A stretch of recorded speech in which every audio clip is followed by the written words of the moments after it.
Hi everybody, I'm Florida Trailblazer, exploring the history and wilderness of Florida. Today I'm out here in these woods, exploring near an old ghost town that existed in the 1800s, hiking towards this cemetery.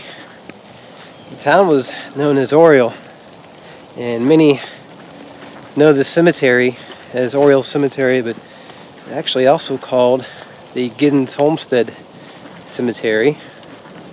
You see, the Giddens family was one of the first families to settle in this area back in the 1800s. And back in those days, there was a small community, folks living out here. They had farms and lived off the land. They traded with each other, and Wit-to River is nearby. And before the town of Oriole, there was an area known as Pemberton Ferry.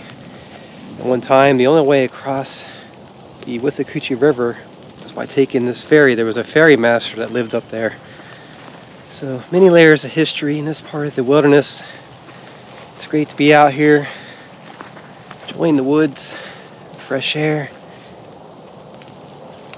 Let's take a journey back into the past, see what we can discover along the way.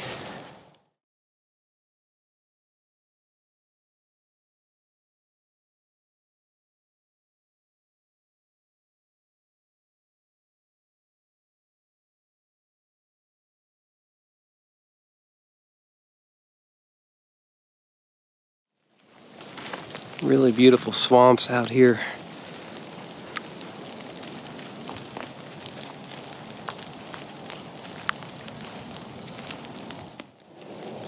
Wow, take a look at this water line here on these trees. You can see how deep the water gets back in these swamps. Besides learning about the history in these areas, it's also great to experience the beautiful wilderness spaces in these places.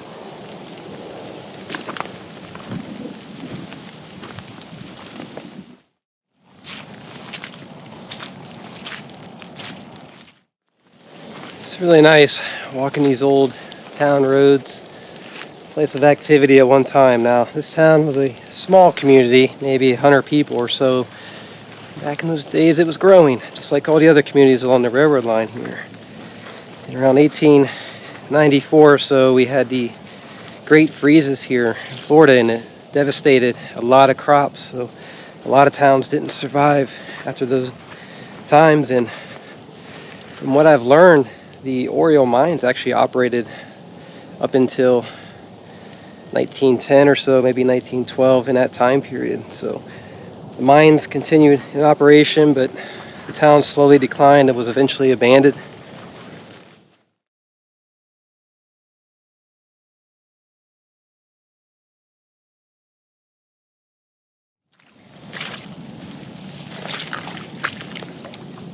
This water's getting deep out here.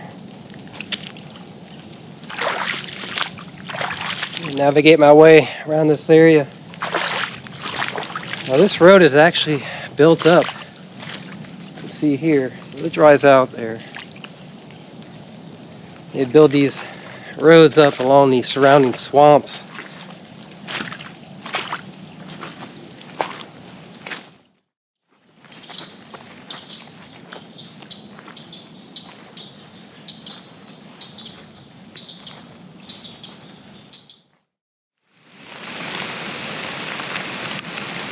Rain's coming through the area.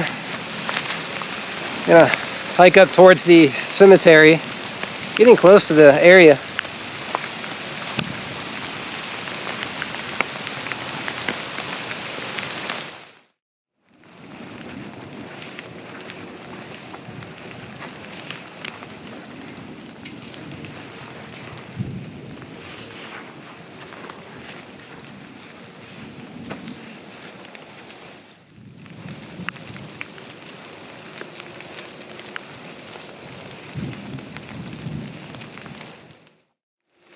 See the cemetery just up ahead here in the woods.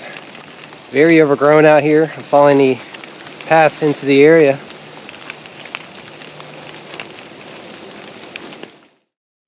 You can see some of the tombstones remaining here at the cemetery.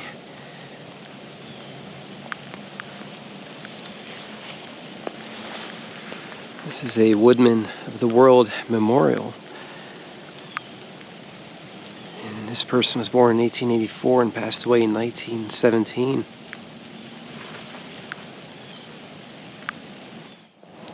Let's take a look at some of these graves here. These are infant burials, and sadly, they didn't live very long. This person was born in 1902 and passed away in 1903.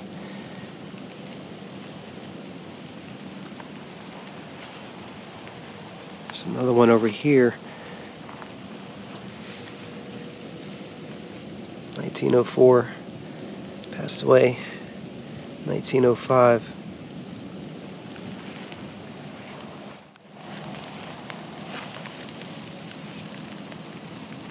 (1896), passed away in 1899.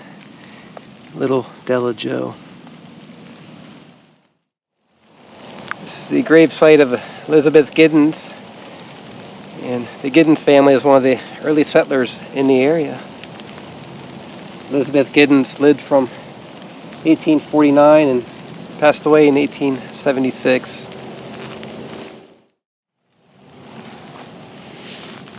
You can see her tombstone here.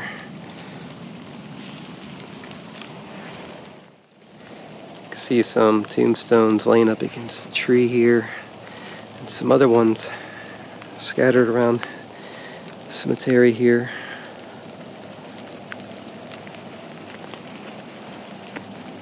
Sadly, many of them are overgrown, eroding away. There's another grave back here. This is little Joe, Joseph Franklin.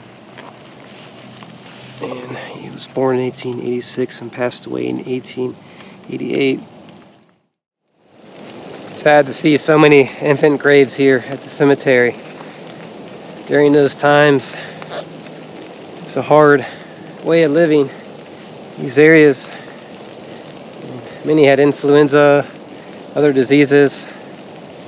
So often when I visit these old cemeteries from these towns, I see a lot of infant graves.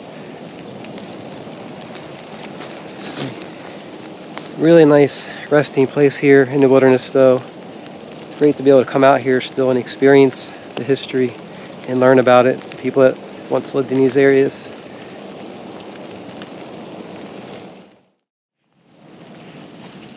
Many of these tombstones have really nice decorative patterns on them.